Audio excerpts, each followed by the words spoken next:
¿Qué tal? Muy buenas tardes tengan todas y todos ustedes. No esperábamos que hubiera tanta convocatoria, les pedimos un poco de su paciencia y a nuestros asistentes les damos la más cordial bienvenida.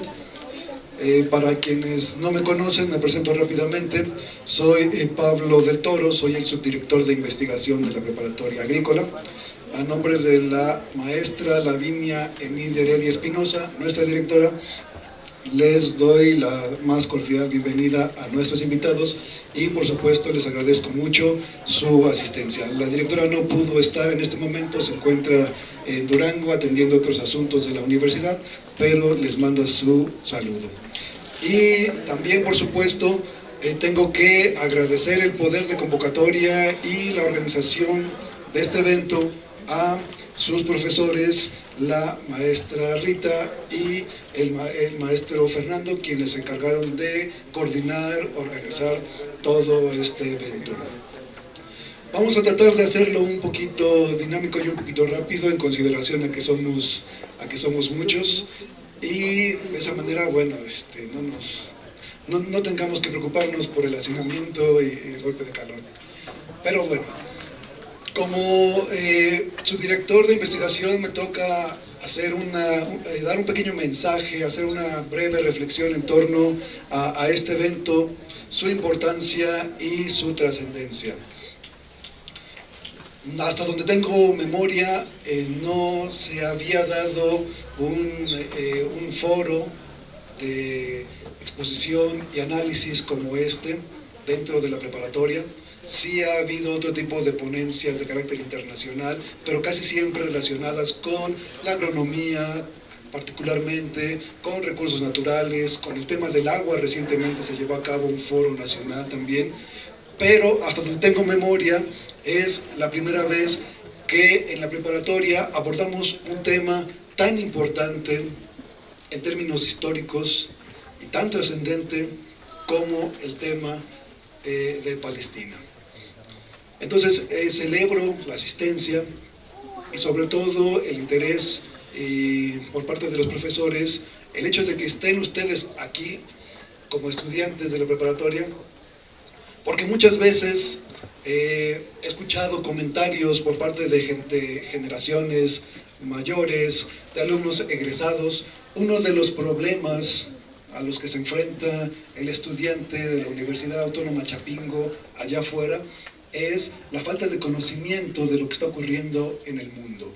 Muchas veces he escuchado comentarios de sus compañeros en el sentido de que los chapingueros se mueven y conocen muy poco de lo que está ocurriendo afuera, porque viven como muy ensimismados, muy dentro de las instalaciones de la universidad. El hecho de que estemos aquí reunidos para abordar este tema contribuye pues a formarlos y formarlas en un contexto mucho más amplio. A veces uno pensaría que lo que ocurre en otras partes del mundo, a veces tan alejadas, no nos afecta. La verdad es que vivimos en un mundo globalizado a tal magnitud que todo lo que ocurre en cualquier parte del orbe nos afecta. Entonces, el área de disciplinas humanísticas tiene como objetivo formar a sus estudiantes con una visión humanista. Y como reza la máxima del humanismo clásico, nihil humano a me alieno, nada de lo humano me es ajeno.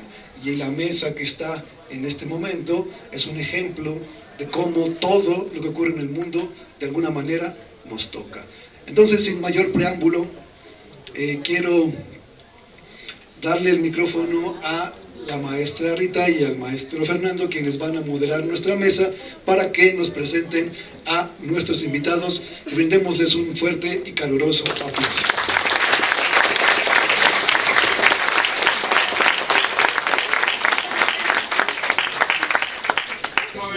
Pues sí, muchas gracias. Un aplauso. Ok. Bueno, pues el día de hoy estamos aquí para hacer un diálogo entre estudiantes y colegas acerca de lo que está pasando el día de hoy en Gaza. Y antes de empezar, me gustaría preguntarles a ustedes, ¿alguien sabe qué está pasando hoy en Gaza? A ver, Rubén. Sí, lo que está pasando actualmente fue que después de un ataque que hizo la organización de Hamas contra Israel, creo que fue por octubre, fue de que entraron, creo que en una celebración, y creo que raptaron así o tomaron de rehenes a varios de Israel, pero Israel respondió de una forma desproporcionada, lanzando armas de última tecnología y misiles guiados contra edificios llenos de civiles, arrasando principalmente Gaza y tomando control de Cisjordania. Ok, muchas gracias. ¿Alguien más sabe algo de lo que está pasando hoy en día en Gaza? ¿O son palabras así rarísimas? ¿Alguien sabe dónde está Gaza? ¿Que no sea Rubén? ¿Alguien más? ¡Ah, allá un compañero! Pues entre Israel y Palestina, y pues ahorita lo que está pasando sería que, pues, conoce esta arraigado desde, por ejemplo, finales de la Segunda Guerra Mundial, más o menos, por la creación del Estado palestino y israelí. Y pues desde esos tiempos vienen esas problemáticas, ¿no? Pero ahorita pues yo ese asunto por, pues así, por la Hamas. Ajá, ok. ¿Alguien más quiere decir algo antes de que les dé la palabra? Espérame, Said. También hay un estado de apartheid. Ajá, apartheid. O sea, consiste en que pues, los israelíes disfrutan de todos sus derechos, en cambio los palestinos tienen no se les van a cortar los derechos. Exacto, que los israelíes pueden gozar de todos sus derechos, mientras que los palestinos no. Ok, muy bien. ¿Algún otro comentario? ¿Nadie? Rubén, muy brevemente. Bueno, hace varios años se dio un caso que fue sonado de que fue de los ataques con misiles así rudimentarios que venían desde Gaza y de la cúpula de hierro. Eso es como lo relevante antes de lo ocurrido actualmente, la anterior escalada de violencia que hubo.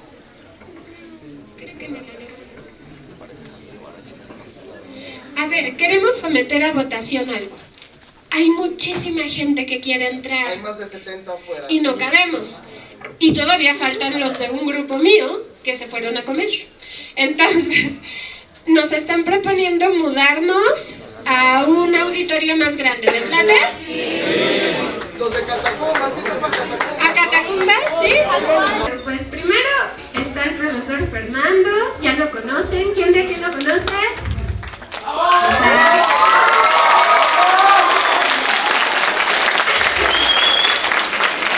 Fernando, que fue quien empezó a organizar esto y luego yo me pegué y le dije, sí, hagámoslo. Pero la verdad es que él empezó a organizar hablar de Palestina aquí en la Universidad Autónoma Chapingo. Luego, me da muchísimo gusto presentarles a Silvana Rabinovich. Silvana es mi maestra. Con ella hice el doctorado en filosofía y hemos hecho un montón de proyectos y cosas bien interesantes que luego ya les compartiremos. Y bueno, bienvenida Silvana, un aplauso a mi maestra.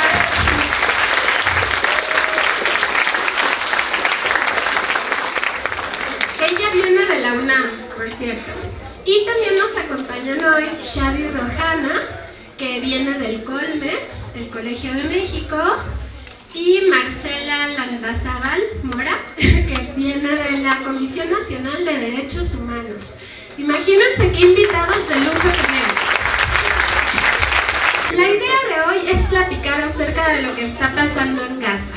Así que, para poder hablar de eso, pues voy a hacerles esta primera pregunta, a ver quién nos quiere responder. Justamente, ¿quién nos quisiera contar un poquito de cuál es la situación actual allá en Gaza? Ese territorio palestino que está ahorita siendo sometido a una guerra que muchos llaman genocida. Y bueno, de eso platicaremos. ¿Quién nos quiere contar? ¿Cuál es la situación actual en Gaza? Marcela, una valiente. Aló, listo. Sí. Bueno, muy buenos días a todas y todos. Primero quiero saludarlos antes de comentar la situación en Gaza, porque estamos, creo que a nivel de nosotros tres, sorprendidísimas y sorprendidos por la acogida. Gracias por recibirnos, gracias por el interés y bueno, esperamos llenar las expectativas que nos deja ver esto que ustedes tienen. Vamos, yo creo que hacer esta respuesta la vamos a construir entre los tres, porque precisamente tanto Silvana como Shadi como yo somos investigadores y tenemos también diferentes formas de leer lo que está pasando en Gaza. Una primera, quizá la más mediatizada, la que ustedes puedan ver en las noticias, tiene que ver con lo que significan violaciones gravísimas a derechos humanos. Esa es una categoría que existe en el derecho penal internacional y por lo cual se está reconociendo la idea de genocidio. Y lo que está sucediendo en Gaza, vamos a empezarlo a inaugurar con esa categoría tan pesada que seguramente con esta respuesta no la voy a acabar, no la voy a agotar, sino que la vamos a entender en todo este diálogo que vamos a ir construyendo entre nosotras y nosotros. Entonces, lo que sucede ahorita es un estallido mediatizado que nos está revelando una desproporcionalidad en reacciones bélicas que nos muestra también la intención de acabar con una población.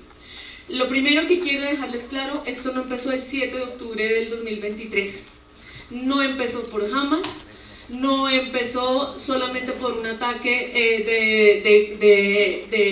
de provocación y represión, sino que tiene una historicidad mucho más larga, que está afincada no solamente, no la pensemos en tiempos cronológicos, sino también en tiempos de vida de la gente, que eso también nos lo va a comentar mucho mejor Shadi, y que nos está implicando a todos. Nuestro profesor que comenzaba al inicio nos decía por qué algo que está tan lejos nos tiene que vincular a todos, porque esto es un problema también geopolítico, porque pone en entredicho los avances que se habían tenido con el derecho penal internacional, con el derecho humanitario, sobre todo después de la Segunda Guerra Mundial, porque no hay forma, no hay esquina del planeta que escape a lo que está sucediendo en Gaza. Cifras e impactos las voy a dar más adelante, pero simplemente quería dar este marco de entrada y permitirle a Silvana y a Shadi que puedan abonar más, y ya después yo voy llevando la parte de derechos humanos, ¿va? De hecho, tenemos como varias preguntas que la idea era que fueran guiando un poco la conversación para que los tres nos vayan construyendo lo que está pasando hoy en Gaza. Bueno, siguiendo con lo que acaba de explicar Marcela, bienvenidos. Voy a continuar en el punto que dejó ella. Esto no empezó el 7 de octubre, esto tiene una historia muy larga. Y esto nos concierne, además de lo geopolítico, porque Palestina es la caja de resonancia de lo que pasa en todo el mundo. Palestina es el emblema de la colonización y de los estragos que puede causar una colonización, que es un proyecto que no es universal, como se pretende, sino que es algo criado en Europa y que se trasladó a Medio Oriente. Y cuando digo Medio Oriente, estoy hablando como si estuviera situada en Europa, porque parece que es lo que está más cercano desde el Oriente, y no es así. Entonces, hay un problema aquí que me gustaría que retengamos esta palabra, que es el eurocentrismo, es decir, la centralidad de las categorías de Europa, de la forma de ver el mundo de la Europa colonial, que se quiere imponer de manera universal. ¿Les suena conocido el eurocentrismo? ¿Sí? ¿Lo han padecido también? Exacto. La historia lo vieron en clase, bueno, y también en filosofía, por cierto. Me da muchísimo. Entonces, una vez que tenemos esto, vamos a irnos a la historia de la que hablaba Marcela. No empieza el 7 de octubre de 2023, no empieza tampoco el 14-15 de mayo del 48, empieza en 1917 con la Declaración Balfour. Y un poquito antes, en 1916, los franceses y los británicos se repartieron el mapa de la región. Como ya salía el Imperio Otomano, se lo repartieron y vieron, no sé si estuvieron viendo el mapa, pero las fronteras son muy rectas. Y las fronteras no pueden ser rectas. porque las fronteras lo ponen los ríos, las montañas, las casas, en fin, la vida que es móvil, ¿no?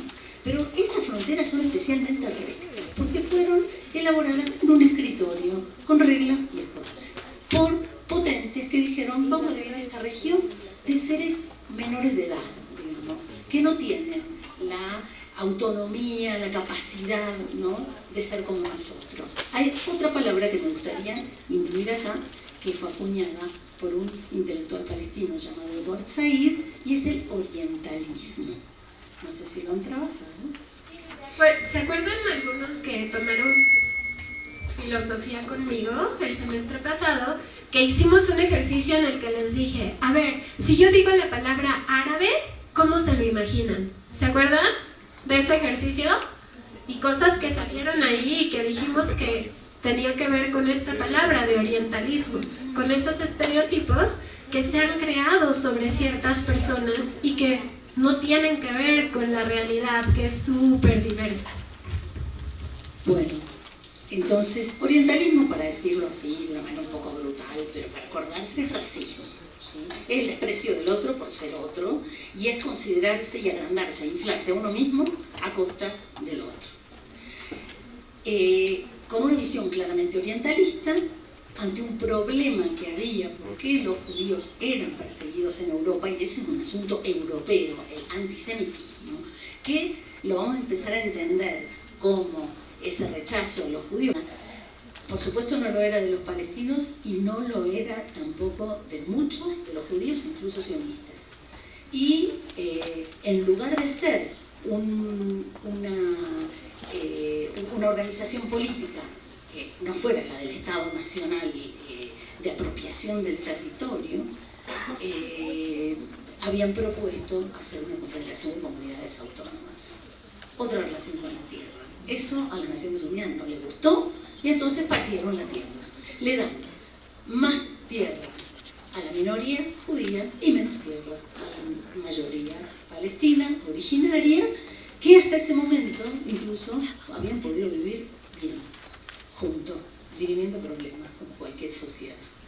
Y eso es lo que hizo el colonialismo inglés, ¿sí? Y bueno, eso cada vez fue degenerando más y más, se monta sobre un relato bíblico, religioso, un movimiento que es político, en principio no sería religioso, usa a la religión como título de propiedad de la tierra, y cada vez más entiende que el cálculo demográfico de volverse mayoría para someter a una minoría que es la originaria debe ser la clave, y hoy estamos viendo la forma más degenerada de esto. Lo que empezó con la expulsión es ahora exterminio y genocidio. Yo me quedo acá, perdón. Ahora le vamos a dar la palabra a Shadi, porque yo quería preguntarte también, escuchándolas a ellas, ¿qué es Palestina, Shadi? ¿Y qué era antes? Shadi es palestino, así que él nos puede contar de primera mano qué es Palestina. Bueno, buenas tardes a todos, todas. Muchas gracias por esta invitación, a Rita, a Fernando, por llevarnos hasta aquí a conocerlos y compartir con ustedes lo que se está viviendo, pues tanto a nivel personal, pero también es algo que nos concierne a todos los seres humanos, y también aquí en México, tanto a los chapingueros como otros. Primero, ya estamos casi a mitad de año de lo que comenzó, o sea, más de 6 meses. Más de 6 meses de una guerra, ataque, genocidio, donde cifras, no tengo las cifras ahora muy claras, pero ya uno también se cansa de contar a veces, ¿no? Número de muertos, número de asesinados, número de universidades destruidas, número de mezquitas destruidas, iglesias, hospitales, por supuesto. Pero estamos ya más a mitad de año, ¿no? Y nos quieren vender esta imagen de que todo esto comenzó por un ataque de un grupo militante, un grupo entre comillas terrorista, que es Hamas, en contra de una población civil inocente, que es la población israelí que fue atacada en aquel día, el 7 de octubre. Y lo que tenemos ahora es una respuesta. ¿no? Entonces yo les invito a pensar si de verdad estamos hablando de una respuesta o estamos hablando de otra cosa, ¿no? Donde se están muriendo, se habla por ahí 20 personas por hora, por ejemplo, ¿no? Ahora mientras estamos hablando de una situación donde no solamente se están perdiendo vidas, pero se está matando a cualquier expresión de vida que hay ahora en la Franja de Gaza y que pueda haber en el futuro. Porque cuando, por ejemplo, en Gaza, ahora aquí estamos en una escuela, una universidad, también ya no existen universidades. Es decir, la gente ya no puede tener ninguna formación para el futuro. Ya no existen campos para sembrar. La gente no pueden trabajar su propia tierra para ellos mismos y para sus hijos y para el futuro. No pueden planear sus vidas. En Gaza han destruido mezquitas y iglesias. Porque cuando hablamos de la población palestina, no solamente es una población musulmana, como es la mayoría, que es la verdad, pero hay una minoría de gente cristiana, tanto católica como cristiana ortodoxa, como cristiana evangélica, que vive ahí, que tienen sus creencias, tienen sus espiritualidades, y les destruyeron sus propias iglesias, escuelas, hospitales, municipalidades, los edificios donde se puede administrar un tipo de vida civil. Y mucho más, todo lo que se les puede ocurrir. Aeropuertos, ya no hay aeropuertos. Puertos, cuando hablamos de Gaza estamos hablando de una franja que está al lado del mar.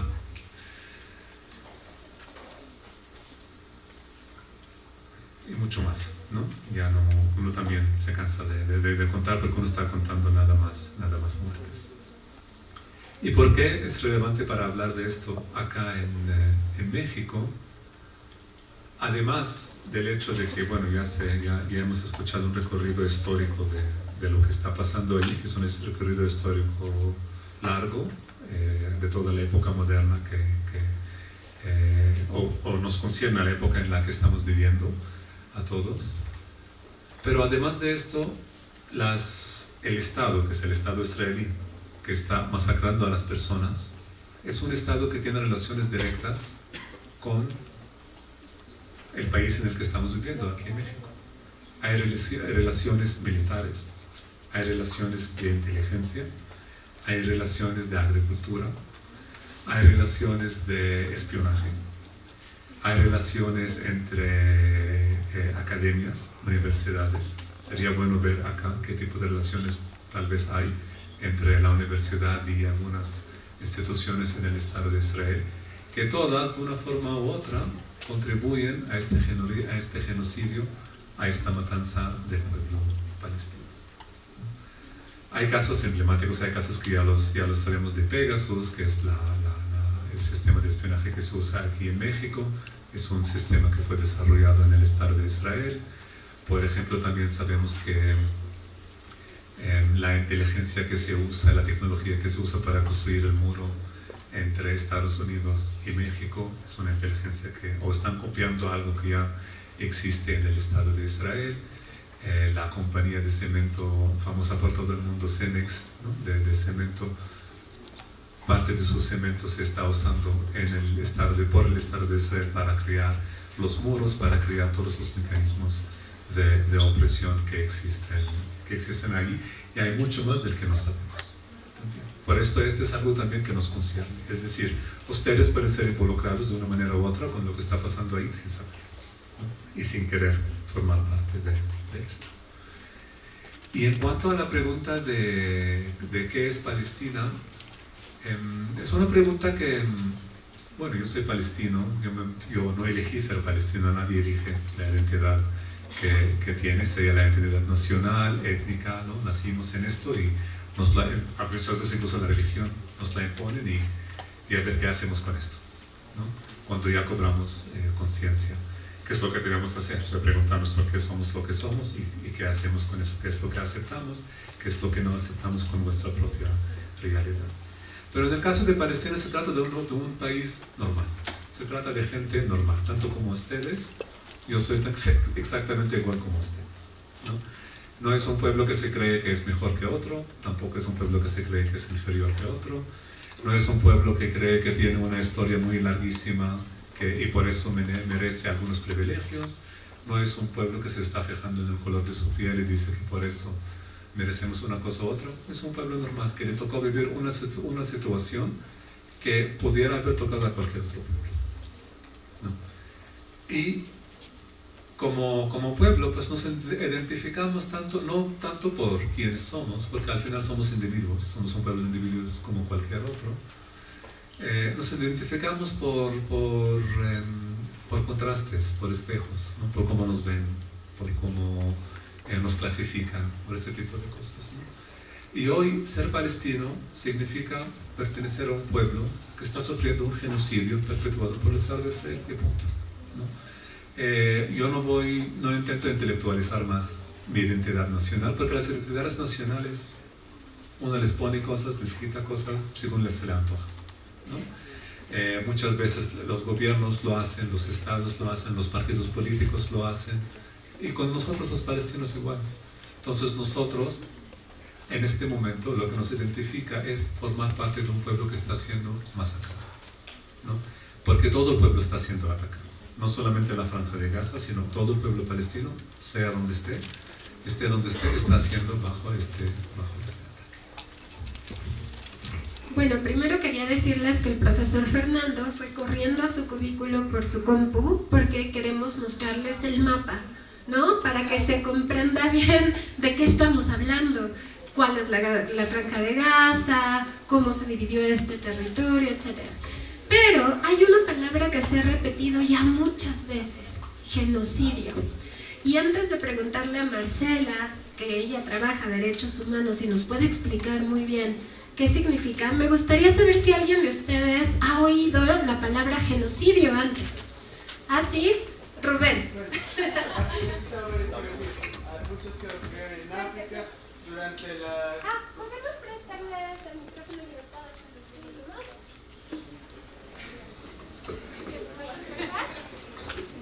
Para que se oiga en la grabación sus participaciones.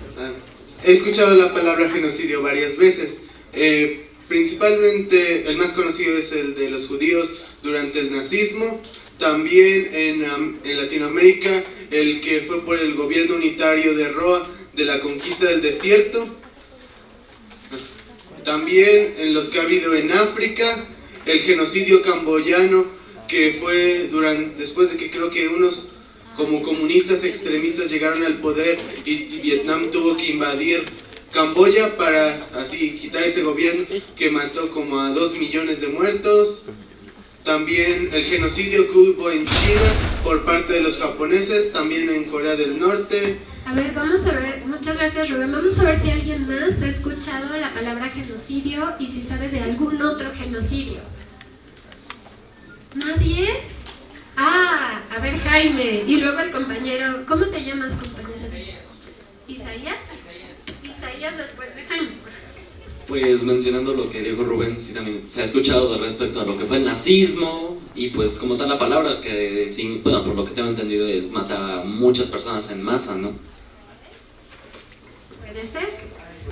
Isaías, ¿algún otro genocidio? Podría ser el que ocurrió en Guatemala. Y por ejemplo, genocidio no solo matar gente, sino quieres borrar su cultura, sus tradiciones, eliminarlas, pues hacer así que de la faz de la tierra. Pero eso es más que nada por creencias en las que te crees, en los que lo perpetúan, que son superiores, o por ejemplo el nazismo, eso fue por ejemplo de la eugenesia, ¿no? De que se crean superiores físicamente, mentalmente, etcétera, pero pues el fin de los genocidios es borrar culturas, opuestas a la tuya. Muy bien, gracias Isaías. Hay muchos otros genocidios, uno muy sonado también y absolutamente cruel. ¿Puedes apagarlo y pasarlo? Si ya nadie quiere compartir. Uno en Ruanda, ahí en los 90s, fue una cosa tremenda. En un lapso de 3 meses murieron como 300,000 personas, 800,000 personas en 3 meses, 90 días. Ruanda en África. Y bueno, pues ha habido muchas, también en México, ¿no? Por ejemplo, ¿qué pasó con la colonización? Bueno, todas las colonizaciones en el continente americano.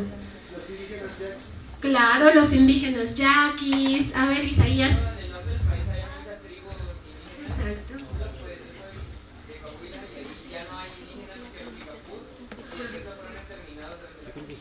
Exacto, nos dice Isaías que de donde él es, que es Coahuila, antes había muchos grupos indígenas que fueron exterminados y ahora solo quedan los kikapús.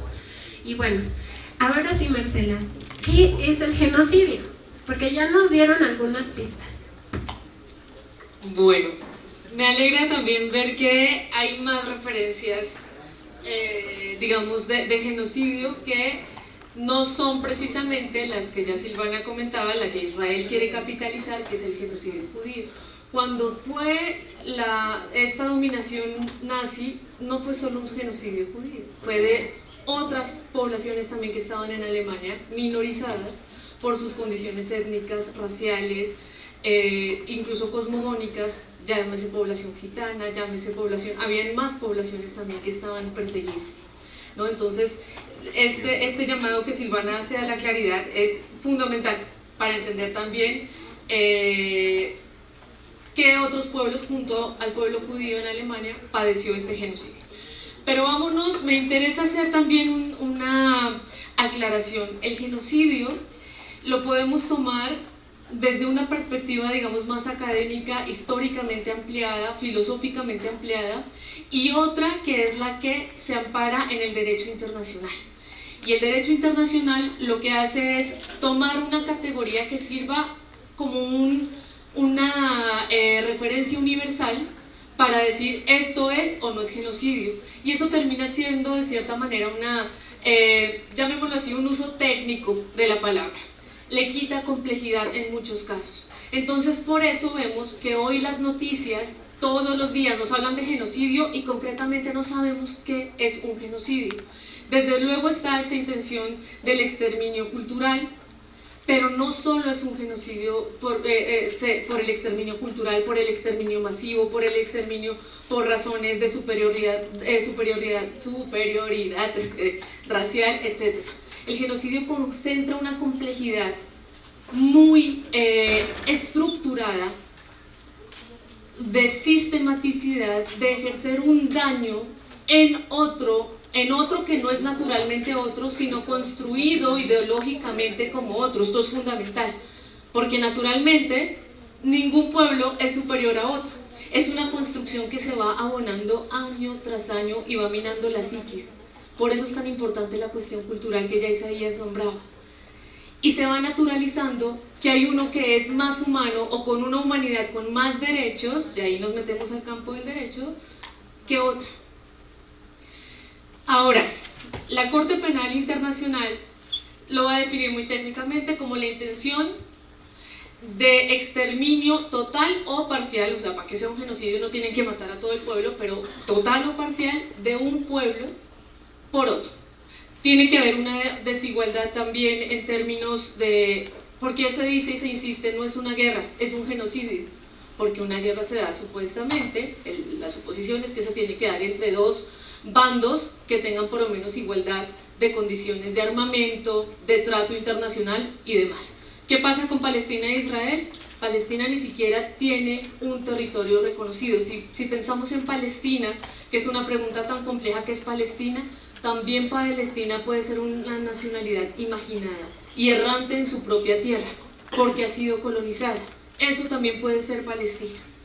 Entonces, cuando tenemos un país que ni siquiera tiene territorio, porque cuando veamos el mapa vamos a ver cómo ha sido un territorio carcomido por el colonialismo, nos vamos a dar cuenta que cada vez es menos tierra y más una nación imaginada, ¿no? Entonces, ya empezamos con un desbalance de fuerzas. ¿Y por qué el genocidio aquí se empieza a cuestionar? Una cuestión fundamental que me interesa, hemos nombrado varios genocidios en los ejemplos que ustedes fueron dando, Desde luego, los autores negros nos van a decir que el primer gran genocidio fue el del África, la trata africana, etc. Pero si vamos viendo, si los vamos nombrando cronológicamente, sin atender qué pactos hemos hecho como humanidad, no estamos entendiendo tampoco mucho del genocidio. Porque después de la Primera y la Segunda Guerra Mundial, el mundo, orquestado por las potencias mundiales, llegó a construir pactos mundiales que después, durante precisamente en 1945 y entre 45 se crea las Naciones Unidas y en el 48 se crea Palestina, se crea Israel, el Estado de Israel. Entonces, vamos a ver que es muy tarde, hemos pasado colonización americana, hemos pasado trata de esclava en África, hemos pasado colonización africana también, hemos pasado todos los colonialismos habidos y por haber, y en ese momento, en el siglo XX, las luchas anticolonialistas se estaban dando. Estaba Argelia, estaban el Indochina, el sudeste asiático, etcétera, mucho después de lo que fueron las independencias en América Latina. Porque para nosotros en América Latina estos conflictos, como que ya hablar de colonialismo parecería lejano, aunque no lo es tanto, ¿no? Yo estoy segura que Fer y Rita se los han recalcado, y sobre todo ustedes que trabajan con la tierra. Ya me voy acercando, y perdónenme Silvana y Shadi, voy ya agotando el tema. Lo que quiero hacer ver es que la categoría humanitaria, es decir, usada en derechos humanos internacionalmente, es muy reciente, pero fue muy importante porque surge precisamente a partir del genocidio sobre el pueblo judío y los otros pueblos en Alemania. Entonces, ¿qué pasa? Justo cuando hay un pacto de humanidades internacionalmente, universalmente, supuestamente acordado, se crea un Estado en detrimento de otro pueblo y se empieza a cocinar un genocidio silencioso. Porque el genocidio no empezó el 7 tampoco. Para que haya un genocidio tiene que haber sistemáticamente un ejercicio de deshumanización y de construcción de apartheid, o apartheid si lo queremos decir, llamémosle apartheid como lo nombramos en español. Y por eso es que, ya ahí con esto me callo un momento y paso la palabra, por esto es que llega otra nación tan importante a darle un nombre internacionalmente, penalmente conocido, que es genocidio llevado a cabo por Sudáfrica, porque aquí hay una memoria que se va arrastrando sobre el genocidio. Con esto cierro para que veamos que una cosa es la categoría humanitaria, derecho penal internacional construido durante el siglo XX con todas las sucesivas renovaciones, y otra es la larga memoria de genocidios que tenemos como humanidad y que parece que no logramos superar.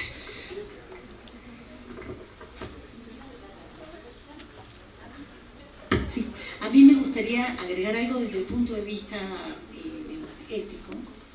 El genocidio empieza cuando se deshumaniza al otro, cuando uno afirma la propia humanidad a costa de la del otro, y eso nos queda demasiado cerca. Nos queda cerca hasta cuando cruzamos la calle. Nadie está exento de deshumanizar al otro y de considerarse superior, sea por el color de la piel o por lo que se le ocurra. Lo que no saben es que la deshumanización del otro es un arma de doble filo y no tiene empuñadura. El que deshumaniza a otro se deshumaniza, aunque no lo quiera ver. Y eso es el principio en sí, el primer hilito de cualquier genocidio empieza ahí. Por supuesto que aquí los pueblos originarios han sufrido de esa deshumanización. Por eso, digamos, se hacen campos de concentración para deshumanizar, para orillar a los otros a actitudes que nosotros despreciamos y consideramos subhumanas. Por eso entonces quisiera hablar de dos cosas. Y antes de pasar al mapa, quisiera decir otra cosa. ¿Qué hace que un pueblo se sienta superior a otro si dejamos de lado la Biblia y el mal leído concepto de pueblo elegido? Muy mal leído. La superioridad de las armas. Porque si acá hay una cosa que está en juego, es la industria bélica, que no es solamente la fabricación de armas, sino también, como decía Shadi, la industria de alta tecnología, que incluye el espionaje, los radares, los drones, digamos, todas esas mil maneras, las armas automáticas y semiautomáticas, la inteligencia artificial que está matando de una manera potenciada, con una velocidad que es incapaz ya de controlar a que la lleva a cabo. Entonces, cuidado, porque lo otro que está en esa superioridad siempre tuvo que ver con el desarrollo de las armas. El que tuvo hierro se consideraba superior al que todavía no lo tenía, y hoy en día estamos con el tema de la inteligencia artificial que están causando estragos. Entonces, si hay un objetivo que tendríamos que tener para señalar, desactivar y boicotear, es la industria bélica, que no es solo la armamentística. Y aquí en el mapa, solo quisiera... vamos a ver ahí la evolución del mapa. Lo verde es Palestina. Yadi lo va a explicar muchísimo mejor que yo y lo voy a dejar hablar a Yadi. O Fernando, perfecto. Pero esto es la franja de Gaza, que como bien recalca Yadi una vez y otra también, fue creada en el 49. ¿no? O sea, antes no existía como tal, no es un país aparte, aunque lo vean fragmentado y hecho fiordos, es Palestina, lo que se ve en el último, y bueno, de eso yo voy a dejar entonces que lo que quiero decir es que en el año 2005 esta franja de menos de 400 kilómetros cuadrados fue sellada, sitiada. ¿Se acuerdan en historia de los pueblos cuando va un pueblo y sitia a otro? Sitiar significa no dejarlo moverse, ahora le dicen bloqueo, pero eso es demasiado light. Sitiar es no dejarlo moverse, ni entrar ni salir. Y traíamos un videito que después le vamos a pasar, que muestra bien cómo se vivía el sitio de Gaza desde el 2005, cuando un primer ministro israelí, Ariel Sharon, quita a la población, a los asentamientos judíos que había ahí, y encierra a la gente de Gaza por tierra, por aire y por mar. Ahí es donde empiezan a ver ustedes, como dijo Rubén. Yo recuerdo, dice Rubén, hace unos años que hubo un bombardeo, ¿no? Bueno, hubo sistemáticos bombardeos para mostrar la industria armamentística, para vender armas probadas al mundo en una franja cerrada, ¿sí? De gente encerrada. Yo quisiera preguntarte, Shadi, algo, además de si quieres contarnos el mapa. No sé si ustedes se fijaron en la publicidad que hicimos para este evento. ¿Alguien la tiene en mente? Nada, así de no, ni idea. Quien sí la tenga en mente, había ahí una figura. ¿Qué había? ¿Qué? Un niño, ¿verdad? Yo quisiera preguntarles, no sé, a Shadi, a Silvana, a Marcela, quien quiera responder, ¿quién es ese niño? O sea, ¿por qué pusimos un niño en ese cartel? ¿Y por qué ese niño está dando la espalda? ¿Y qué significa eso? ¿Quién es ese niño? ¿Y por qué lo habremos puesto ahí? Ah, y otra pregunta. ¿Cuántos años tienen ustedes? ¿Quién de aquí tiene 18 años? ¿Quién tiene 17? 16, 15, no, ya 14 ya no, ¿verdad? ¡Ah, hay un niño! ¿Cuántos años tienen, no? ¿Quién tiene 19? 20. Bueno, ¿por qué les pregunto eso? Porque resulta que van miles, ¿cuántos miles de niños y niñas muertos, asesinados en Gaza? Es que tienen clase y muchos ya se tienen que ir. Adiós, gracias por venir. Miren, ya hay lugares, siéntense. Y van ¿cuántos miles de niños y niñas asesinados? Y muchos también por la hambruna, por ese sitio. Entonces, ¿quién es esa figura del cartel, Shadi?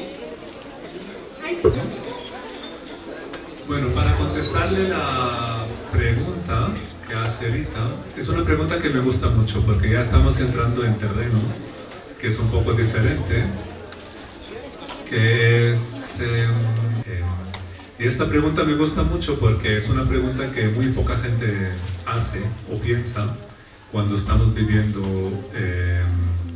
una situación como la que se está viviendo ahora en Palestina, y es la gente que está padeciendo un genocidio, la gente que es víctima, ¿no? Que se está muriendo a diario, que está perdiendo sus cuerpos, que se les están cambiando la vida de una noche para la mañana. ¿Qué piensa esta gente? ¿Y qué siente? ¿Y cómo está viviendo esto? ¿No? Porque son preguntas que muy poca gente hace.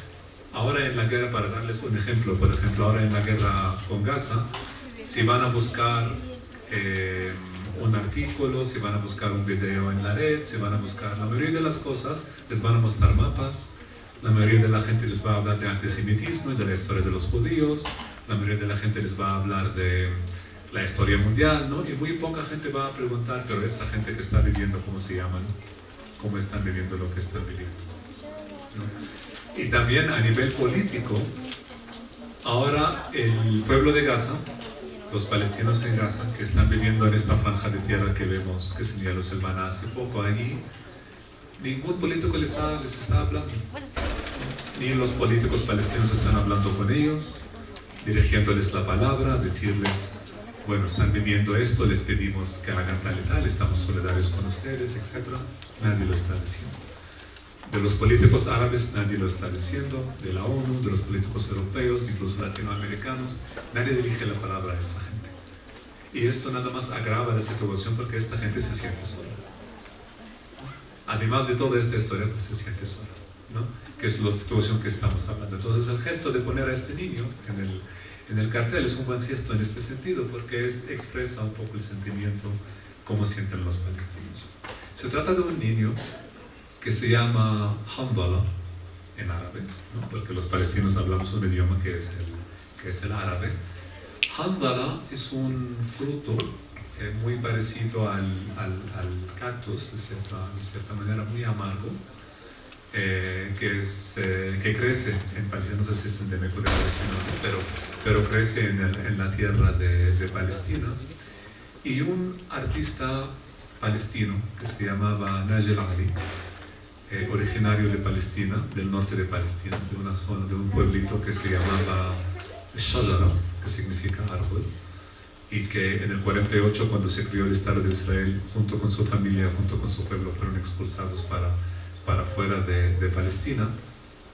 Este artista, cuando ya estaba en su adolescencia, comenzó a dibujar, y a dibujar caricaturas con un mensaje político, que a través de la caricatura expresa lo que los palestinos están sintiendo.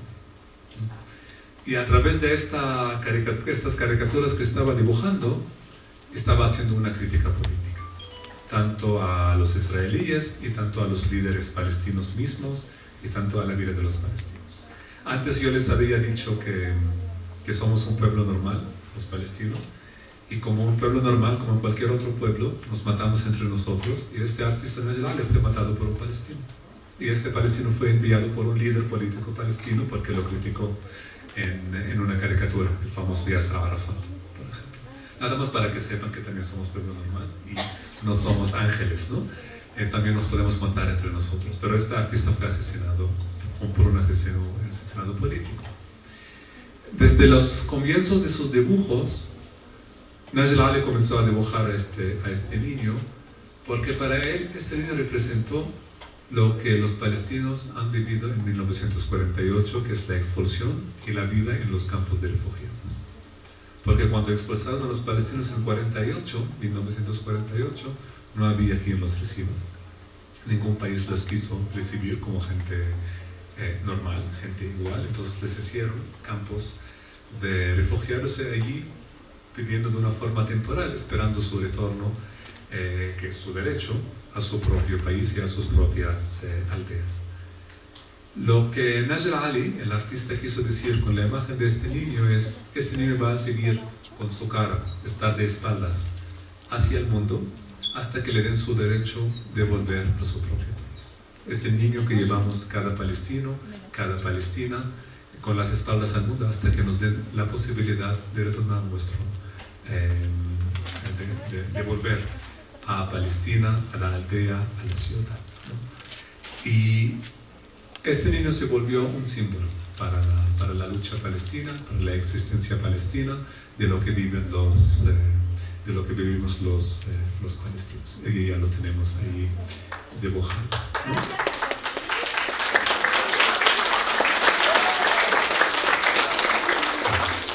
Y yo, nada más aprovechando que tengo el micrófono, solo me gustaría leer un fragmento que Pues durante la guerra, desde que inició este último genocidio que se está viviendo en Palestina, pues la gente en Palestina se expresa como lo hace la gente aquí a través de las redes sociales, Facebook, Twitter, TikTok, todo lo que quieran, y la gente tiene sus cuentas allí. Y cuando comenzó la guerra comenzó a expresarse allí. Si alguien es poeta, pues escribe una poesía. Si alguien es dibujante, dibuja algo y lo publica en la red. Si alguien es novelista o cuentista, comienza a escribir sus cuentos. Entonces, me gustaría leerles algo que escribió una poeta. Lo escribió el 15 de octubre, porque recordamos que la guerra comenzó el 7 de octubre, esta última. Se llama Hiba Abu Nada. Hiba Abu Nada fue poeta, que nació en 1991, es decir, que hoy tendrá 91, 33 años. Ella fue asesinada durante la guerra. Cayó un cohete israelí que mató a ella junto a toda su familia en una ciudad que se llama Khan Yunis, que está ahí en el centro de la franja de Gaza. Y Hiba estaba escribiendo su poesía y escribiendo sus textos desde siempre, y con lo que comenzó a pasar, pues obviamente comenzó a comentar y comenzó a expresar qué es lo que está sintiendo la gente durante este genocidio. Solo voy a leer un fragmento que ella publicó en su página de Facebook el 15 de octubre a las 8:47 de la noche. Y obviamente lo escribió en árabe, y aquí tengo una traducción al español del texto. Porque nos tenemos que preguntar qué siente la gente que está padeciendo un genocidio. Nosotros, allí arriba, estamos construyendo una ciudad nueva donde los médicos no tienen pacientes ni detienen la sangre, donde los maestros no sufren del hacinamiento ni gritan a sus alumnos. Hay familias sin dolor y sin tristeza, y periodistas que transmiten el paraíso.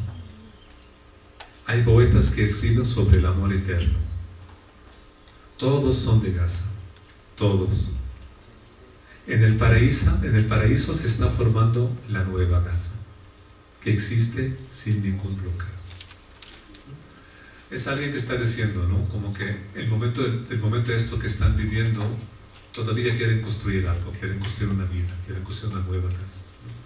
Pero tanto por los bombardeos, tanto por el bloqueo, tanto por este encerramiento que tienen de la vida, la única manera de pensar en un lugar independiente, la única manera de pensar en un lugar bonito, hermoso, donde no hay muerte, es solamente pensar en la vida después de la muerte.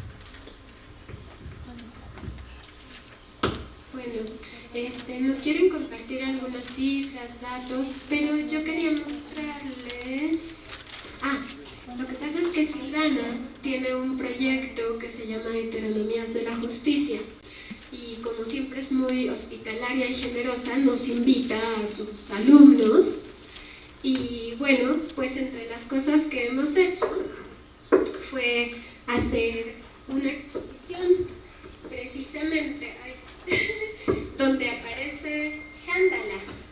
Handala es uno de los niños guías que nos llevan a esta exposición, que era como un biombo y que se llama Mexicanos, Palestinos y Saharauis del mismo lado de muros diferentes.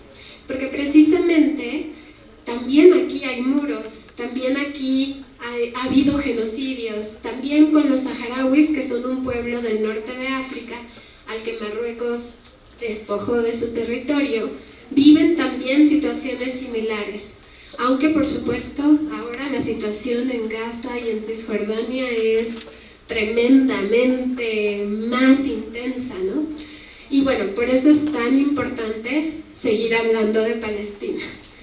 Bueno, pues por aquí, este biombito lo vamos a dejar en la biblioteca de la preparatoria para que quien quiera verlo pueda venir. Aquí hay muchos datos, cosas muy interesantes, tanto de opresión como de resistencia.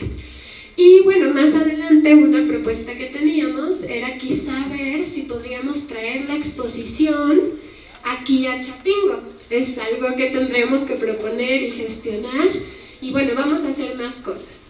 Entonces, antes de darles a ustedes la palabra, así que vayan pensando preguntas o comentarios sobre todo lo que han escuchado aquí, pues Marcela nos quiere compartir algunos datos puntuales.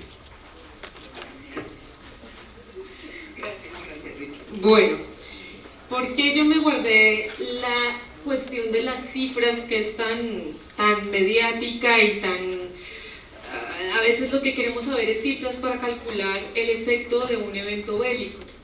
La verdad, me guardé el momento también esperando a que Shadi nos hablara desde la poesía de la dimensión subjetiva de una guerra, porque generalmente pensamos que todo está acabado y resulta que lo que más se gesta en estos momentos son resistencias insospechadas, ¿no? Entonces, digamos también honrando las palabras de esta persona, Shadi, gracias por compartirla, me interesa también compartir con ustedes cifras que dio el ombudsman. Es una figura legal que asume quien defiende los derechos humanos, quien dirige una institución de defensa de derechos humanos en las comisiones de derechos humanos del mundo. El ombudsman de Palestina, Amar al-Dueik, hace unas semanas pudo contactarse con nosotros y nos compartió las cifras como comisión de lo que estaba pasando en ese momento en Palestina. Yo les hice unas breves actualizaciones porque ha seguido avanzando, pero teniendo en cuenta también la dimensión sensible de lo que vamos a leer. Es decir, no quiero que armemos alarma solamente por las cifras, sino que veamos que cada una de estas vidas es una subjetividad tan compleja y en resistencia como la que acaba de leer Shadi. En primer lugar, ya para cerrar el tema del genocidio, él dice es un genocidio multidimensional. ¿Qué implica eso? Está en la parte poblacional, que ya lo hemos descrito con el ejercicio bélico, está la parte mediática, porque los medios internacionales y los medios masivos, que generalmente pertenecen a agencias privadas de países con gran poder económico, pues están sesgando la información. Entonces hay un genocidio mediático.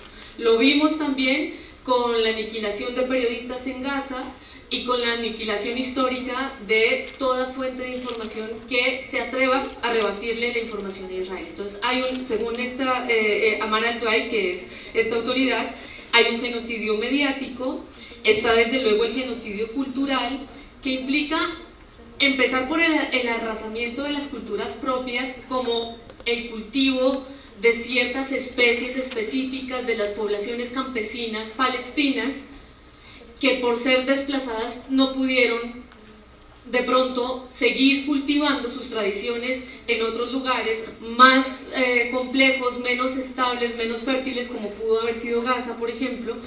Entonces, por una parte esa es la cultura, una cultura de cultivo que ustedes entienden muy bien, pero por otra están los bienes culturales, y la directora del Museo de las Culturas del Mundo de aquí de México hizo un recuento muy claro de la devastación que hay en este momento, donde hay más de 207 edificios de importancia histórica destruidos, 25 centros religiosos y de resguardo para la población civil,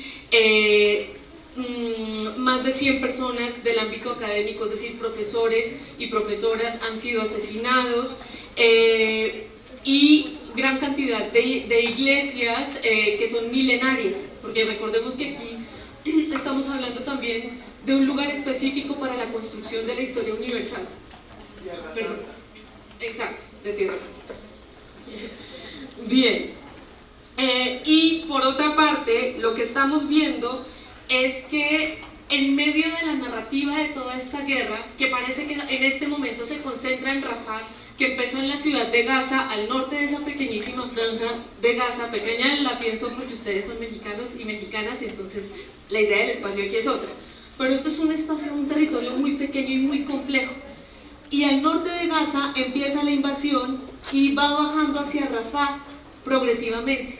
Y si se dan cuenta, las noticias fueron dibujándonos primero Gaza, Gaza, Gaza, y poco a poco se concentran en Rafah. Y preguntémonos qué pasa con la población que no estaba en la ciudad de Gaza y que tenía cultivos a los alrededores de la ciudad de Gaza y que es población campesina a la que hoy día le siguen quemando sus cultivos para obligarla a desplazarse.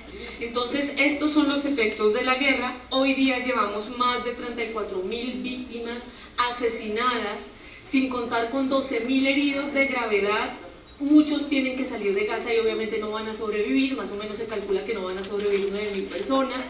Entonces esto va avanzando, va avanzando a cifras desproporcionales, pero solo quiero ver que el impacto, ya con esto cierro, el impacto de este conflicto, del impacto de Gaza hoy día, nos hace ver que los avances en el derecho humanitario no han funcionado como humanidad, precisamente porque su principal agresor, que es Israel, no está suscrito a los acuerdos internacionales, no los acata y no los va a acatar. Vamos a ver qué pasa, digamos, en este juego de potencias, pero lo que me interesa también subrayar es que el principal, la víctima, no estamos hablando solo de víctimas de cuerpos humanos, sino que cuando hablamos de una nación victimizada, estamos hablando también de su tierra y de la capacidad para reproducir la vida.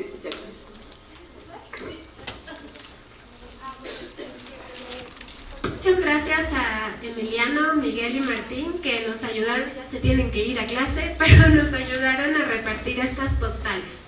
Y ustedes dirán, ¿y esto qué tiene que ver? O sea, ¿esto qué?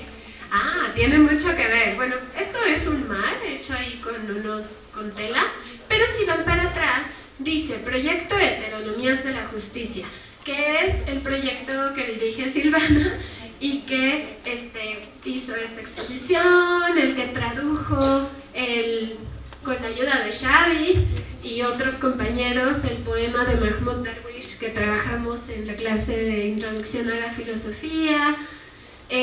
Y bueno, ¿por qué se los compartimos? Porque aquí viene una página web. En esta página web van a encontrar, si ustedes se ponen a explorar, además de unos juegos que pueden bajar gratis y pueden jugar, una lotería nómada. Este es el mar de la lotería nómada, que hicimos con base en la cultura Comcac del norte de nuestro país y saharaui. Y también hicimos un juego muy bonito que se llama Heterópoli. ¿Alguien aquí ha jugado Monopoly? Heterópoli es lo contrario. Monopoly es un juego en el que tú tienes que comprar un montón de cosas y volverte el dueño del monopolio. En Heterópoli se trata de jugar entre todos para liberar la tierra que está sitiada por un muro. Pero bueno, el asunto es que aquí hay muchos videos súper interesantes sobre Palestina. Por ejemplo, hay un video de una mujer israelí que acompaña a los pastores palestinos a llevar a su ganado a pastar, porque los colonos israelíes en Cisjordania les impiden eso. Hay un video de un museo de historia natural. Hay unos videos en Palestina, hay muchos videos muy interesantes si a ustedes les interesa conocer un poquito más de la historia del pueblo palestino. Pero ahora sí, yo sé que ya hemos tardado un montón, entonces, como sé que ya tienen hambre, cosas que hacer, me gustaría ver si alguien quiere hacer alguna pregunta o algún comentario sobre todo lo que hemos platicado el día de hoy. Les voy a pasar el micrófono. Es que si no, no te oyes en la grabación. Respecto a si tiene la versión del poema en árabe, del poema de discurso del indio. No lo tengo ahora. Está en la página. Ah, de ese. Sí, ese poema. Sí, es que solamente lo tengo en español. Sí. ¿Te hubiera gustado escucharlo en árabe? Sí, porque bueno, supongo que también se transmite en otras cosas por medio de también el idioma. Colega de filosofía. Mi pregunta es que yo he escuchado en redes sociales amigos judíos que han puesto un argumento de que ellos no están desplazando a ningún palestino porque los judíos muchos siglos antes fueron los desplazados. Quisiera saber qué se le responde a alguien que argumenta este tipo de cosas. O sea, parece que no solo el genocidio contra los judíos por parte de los nazis, sino el desplazamiento que hubo de los que se fueron hacia Rusia, más que nazis, o los que se fueron hacia la península ibérica, sefaradís, y que después de ahí también los corrieron de la península ibérica. Entonces, pues he escuchado como intentos de argumento que dicen que como han sido muy desplazados, hay una necesidad de que exista un Estado judío que tenga un territorio desde el cual ya ningún judío pueda ser desplazado. Eso es lo que yo he escuchado, y desde la ignorancia quería preguntar qué está pasando con esos argumentos y eso cómo juega con la guerra que ahorita el Estado israelí está haciendo contra el pueblo palestino, aparentemente consiguiendo su propio territorio para no ser desplazado nunca más. Quisiera comprender eso, por favor. Bueno, muchísimas gracias, y me imagino que me permitirán responder a mí, porque voy a contestar como judía disidente de esa postura judía. Lo primero que me gustaría decir, y eso vale para cualquier lugar de la Tierra, no existe el habitante cero. Entonces, que haya habido distintas civilizaciones en todas las tierras no indica que nadie sea el mero original, ¿sí? Porque podemos ver incluso que en Hollywood, cuando se quejaron ahora y hicieron 450 firmas contra el director de cine Glazer que hizo la película Zona de Interés, alegaron que es población autóctona. Y esa palabra no procede porque si nos atenemos a la Biblia, que es lo que usa este grupo como, digamos, los sionistas, como título de propiedad de la tierra, borran partes importantes de la Biblia. A ver, si tomamos sin revisionismo histórico la salida de Egipto, lo que le toca asume Josué, porque Moisés no lo hace, es la conquista de la tierra, y ahí vivían pueblos y eran los cananeos. Entonces no hay ese derecho de propiedad por haber sido nacido, porque eso lo vemos en todo momento. La dispersión de los judíos.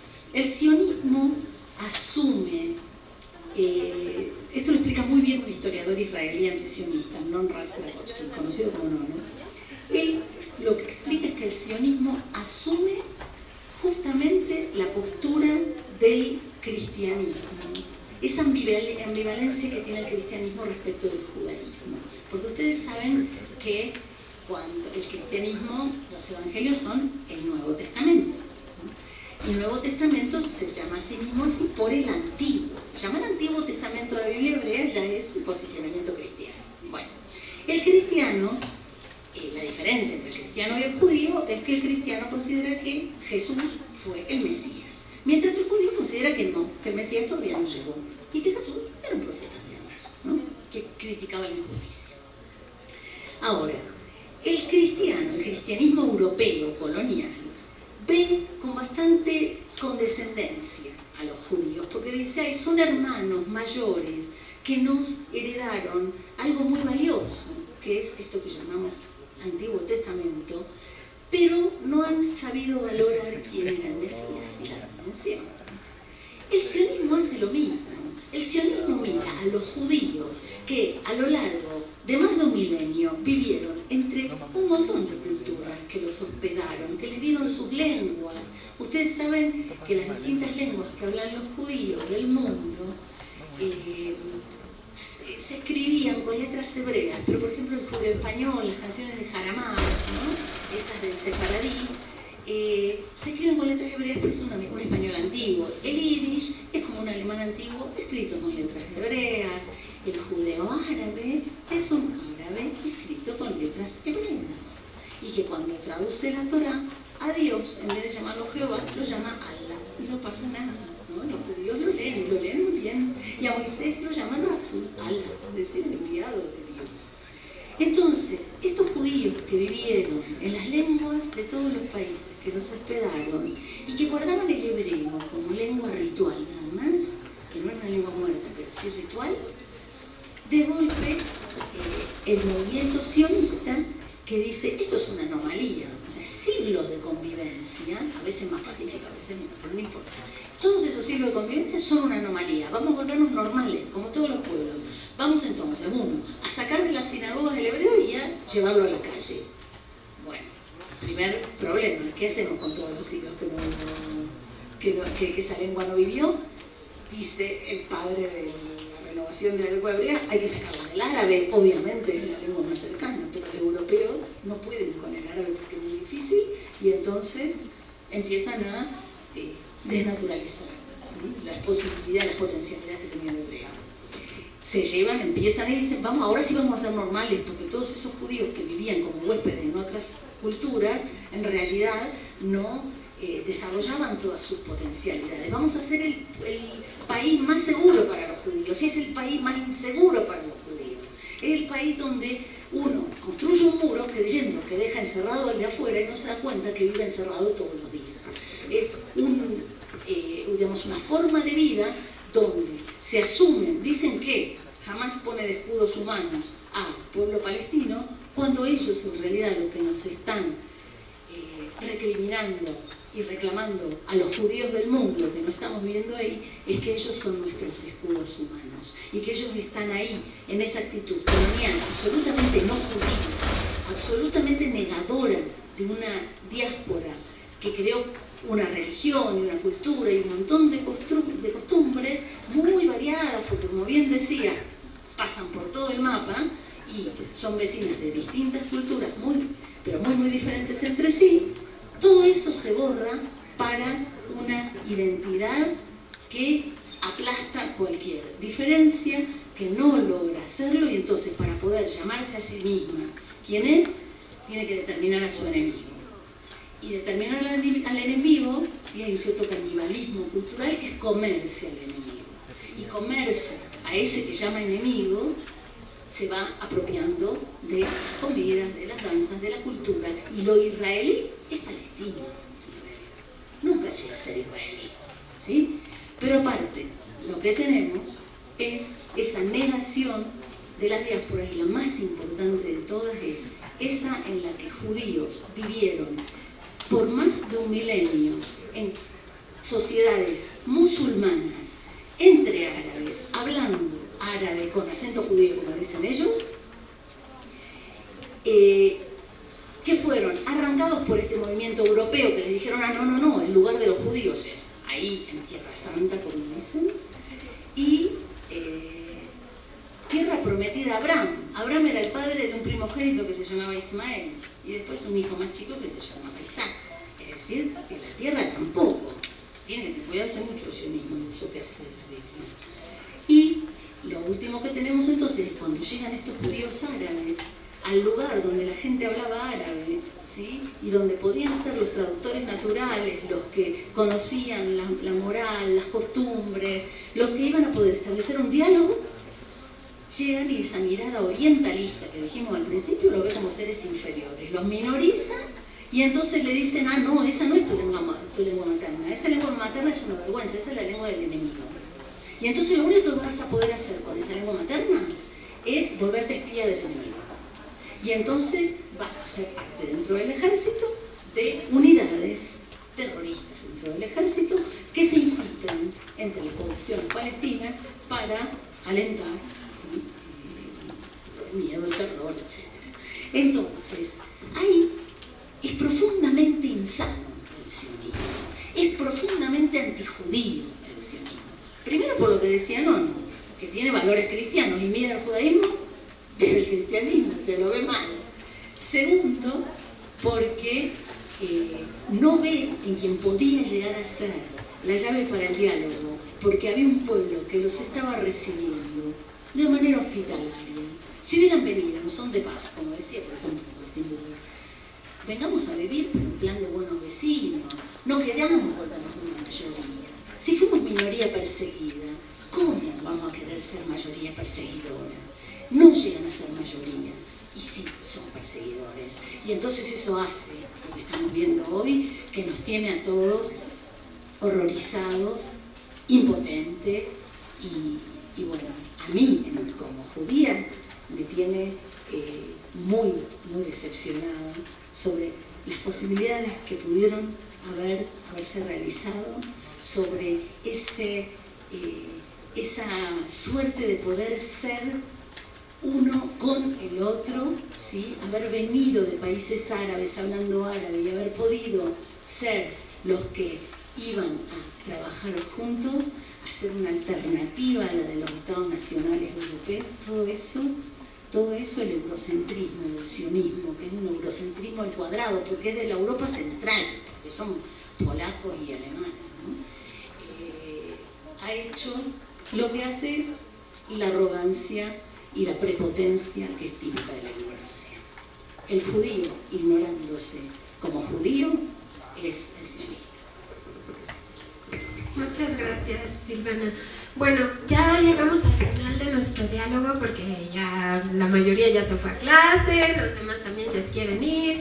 Y bueno, primero quiero agradecerles por haberse quedado, por estar aquí, por compartir ideas, preguntas, conocimientos y a ustedes, por supuesto, también por venir aquí a hablar de Palestina y ayudarnos a comprender.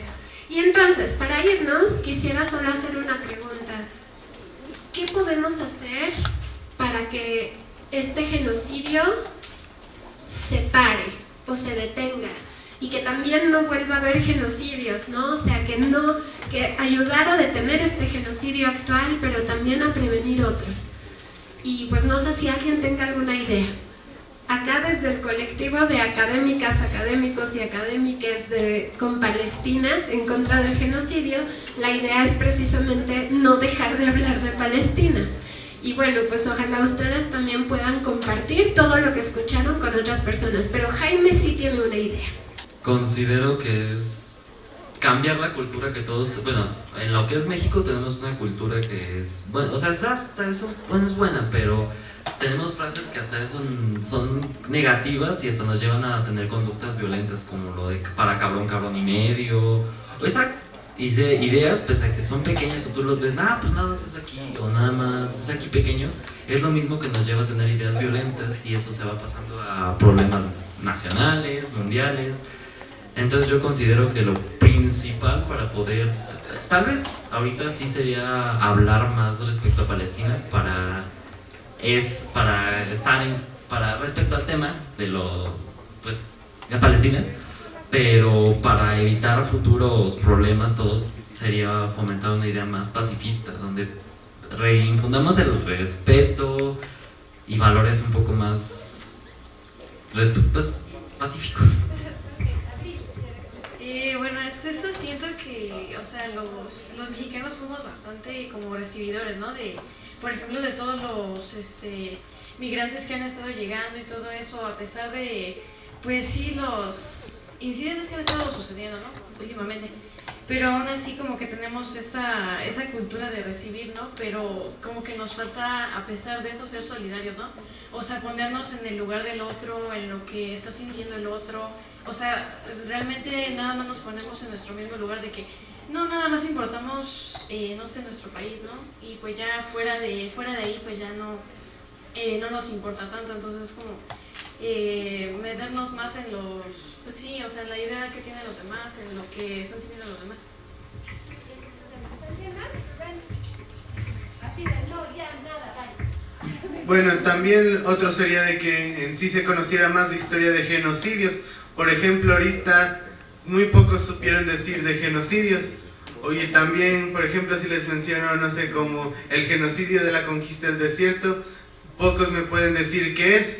Y ese fue un genocidio que ocurrió en Argentina, creo que en 1888 más o menos, y que fue cuando el gobierno unitario de Roa avanzó hacia el sur y tomó control de todo lo que era la Patagonia. O el genocidio camboyano, que no creo que alguien me pueda decir, y fue apenas de la segunda mitad del siglo pasado. ¿Alguna otra idea de cómo prevenimos los genocidios? Ya! Hasta allá atrás, por favor.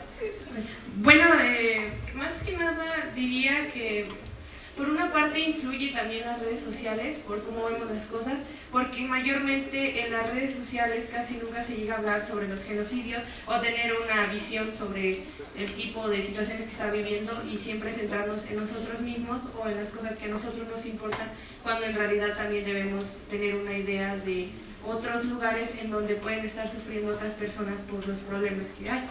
Y también sería cambiar la visión por cómo ven también los genocidios, porque mucha gente solamente se va por la parte donde hay armas, donde hay muerte y lo demás, pero nunca llegan a ver la parte emocional de las personas o cómo se sienten algunas personas que son completamente inocentes y tienen que vivir esa situación aunque ellos no hayan decidido vivirla. Bueno, pues yo creo que con esta reflexión terminamos. Exacto, un aplauso para todos y para todas. Y, Marcela. Solo quiero decir una cosa. Justo me voy a salir obligatoriamente de Palestina porque me sirve de contraste. ¿Cómo es tu nombre? Sí. No, tú, ¿qué participaste? Abril. Bueno, esto que decía Abril es algo que sucede mucho. Pensamos que cuando suceden conflictos bélicos en el mundo están muy lejos y que aquí no están pasando cosas. También pensamos que México tiene una enorme tradición de recibir. Y tomo la palabra, Rita, gracias por darme estos segundos, porque ya como Comisión de Derechos Humanos lo que seguimos es lo contrario. Hay un gran rechazo que México tiene hacia determinados extranjeros. Entonces, cuidar, una última propuesta es cuidar también los grandes relatos, ¿no? Muchas de las poblaciones que atraviesan todo el tiempo México es una gran frontera, por eso el trabajo de Silvana unía la frontera de Estados Unidos con México en paralelo con lo que está pasando Israel-Palestina, con lo que está pasando con los saharauis, porque somos todos un sistema.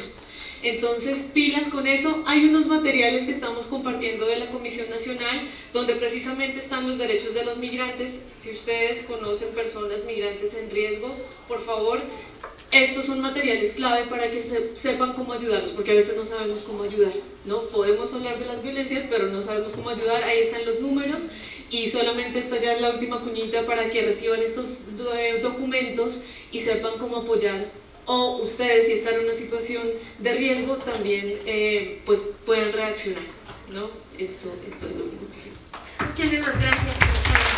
Bueno, pues ya para despedirnos, nada más quiero decir que esto que acaban de decir, cuidar nuestro lenguaje. ¿Cuántas frases tenemos en México racistas, misóginas, machistas, sexistas? Tenemos muchísimas y creemos que, ay, total, es broma, ¿no? No, no es broma. Eso, el lenguaje, de pronto se convierte en acciones. Entonces creo que esa es muy buena idea, y también lo que la compañera de allá atrás, cuyo nombre no conozco, nos dijo, Daniela, lo que nos dijo Daniela es muy importante. Realmente a veces no conocemos lo que las otras personas están viviendo y es importante también preguntar, investigar y todo lo demás. Y bueno, pues muchas gracias Shadi, Silvana, Marcela, muchas gracias Fernando, Pablo, Giletsi, Juan Fernando, César, que nos acompañaron, Carlos, que invitó también a sus alumnos, María Luisa, y por supuesto gracias a todas y todos ustedes, y pues nos veremos en alguna otra ocasión.